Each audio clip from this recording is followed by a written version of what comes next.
Salut à tous!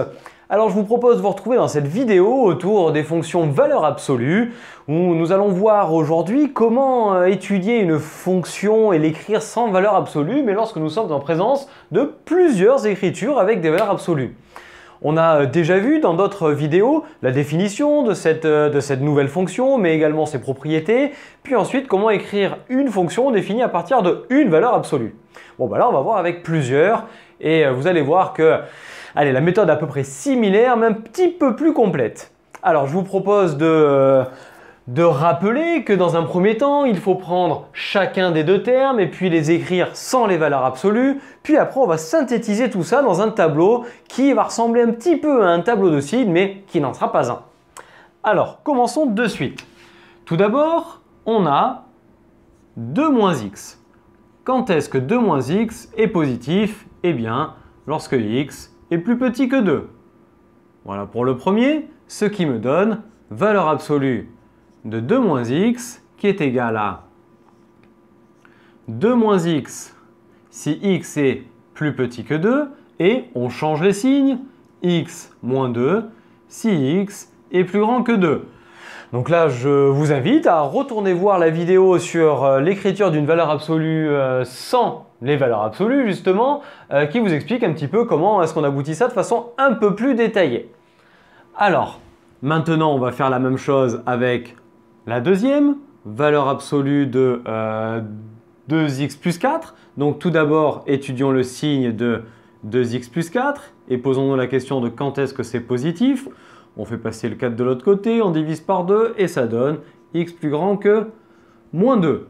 Donc on prend la fonction avec ses valeurs absolues et elle est égale à la fonction définie par morceau avec 2x plus 4 si x est plus grand que moins 2 et moins 2x moins 4 si x est plus petit que moins 2. Allez, on va aller un petit cran plus loin et on va englober le moins là-dedans pour ensuite synthétiser tout ça dans le tableau.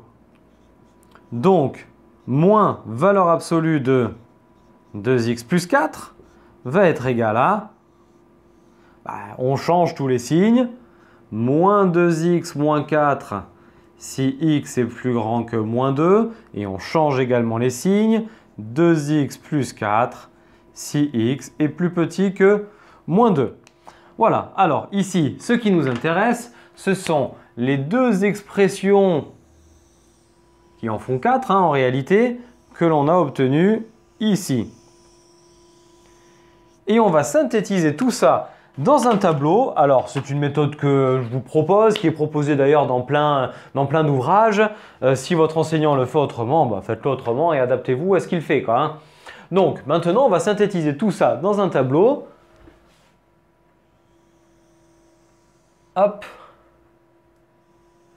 Et en fait, c'est un tableau dans lequel va figurer les expressions que l'on a mis ici en fonction des valeurs de x. Donc évidemment, on a les valeurs qui sont là et les valeurs qui sont ici qui doivent se trouver là-haut, en haut du tableau. Donc on a moins l'infini, on a moins 2, on a 2, puis plus l'infini.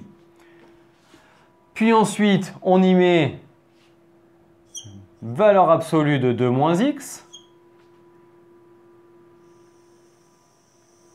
puis moins valeur absolue de 2x plus 4,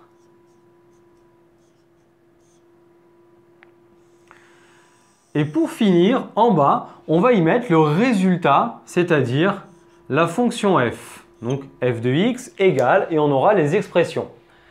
J'ai englobé le moins pour qu'il y ait plus de facilité dans vos calculs. On aura juste à faire ça plus ça. Si vous n'aviez pas englobé le moins, on aurait fait ça moins ça et on aurait très bien eu exactement le même résultat. Alors, on trace, on fait de même.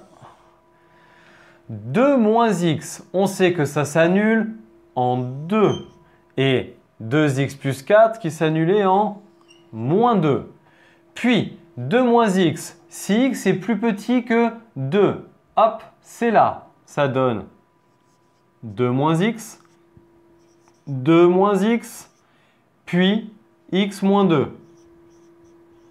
On fait pareil pour 2x plus 4, mais cette fois-ci avec le moins. Si x est plus petit que moins 2, 2x plus 4. Puis à droite de moins 2, moins 2x moins 4.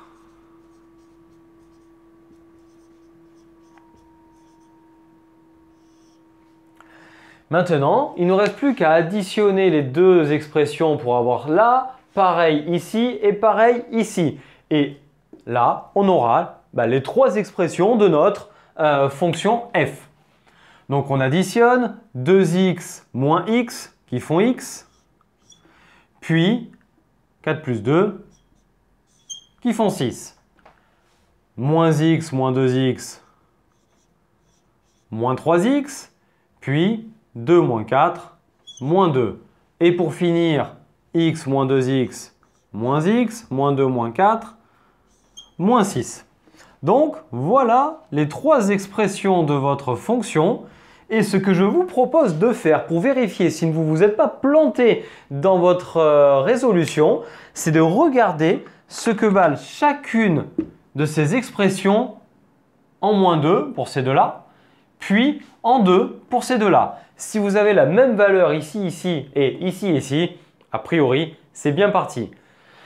Donc on va remplacer par moins 2 ici, on va remplacer par moins 2 ici et s'assurer que ça fait la même valeur. En remplaçant par moins 2 ici, ça fait moins 4. Et en remplaçant par moins 2 ici, eh ben, c'est pareil. Donc on se retrouve avec moins 2 plus 6 qui font 4. Puis moins 3 fois moins 2, 6. Moins 2 qui font 4. Bon, ben ça, c'est nickel. On a la même valeur. Faisons maintenant la même chose ici et assurons-nous que ça donne la même chose. Je remplace par 2 cette fois-ci. Moins 2, moins 6, moins 8. Et on remplace également par 2 là. Moins 6, moins 2, moins 8. Bon, mais c'est parfait. On ne s'est pas trompé. A priori, on a les bons résultats. Alors, ce que je vous propose, c'est de vous mettre en fin de séquence ici la courbe représentative de cette fonction. Plutôt que de vous la faire au tableau, je vais vous la tracer. Et comme ça, vous pourrez voir un petit peu à quoi ressemble l'écriture de cette fonction-là. Donc, on vous met ça de suite dans la vidéo. Donc, j'espère que vous avez un petit peu mieux compris maintenant avec les exercices successifs sur la fonction valeur absolue, comment cette fonction marche. On va voir également la partie équation, inéquation avec les valeurs absolues afin de comprendre un petit peu mieux et aboutir le travail là-dessus. J'espère que cette vidéo vous a plu. Je vous remercie d'avoir suivi jusqu'au bout. Si vous voulez ne pas manquer les prochaines qui vont arriver, je vous invite à vous abonner à notre chaîne en activant la cloche, à partager, liker, commenter chacune de ces vidéos et nous faire part de vos remarques. Vous pouvez également nous suivre sur Internet, sur nos réseaux sociaux Facebook et Instagram. Et d'ici la prochaine vidéo, je vous souhaite à tous une très belle journée et je vous dis à très bientôt. Allez, ciao tout le monde!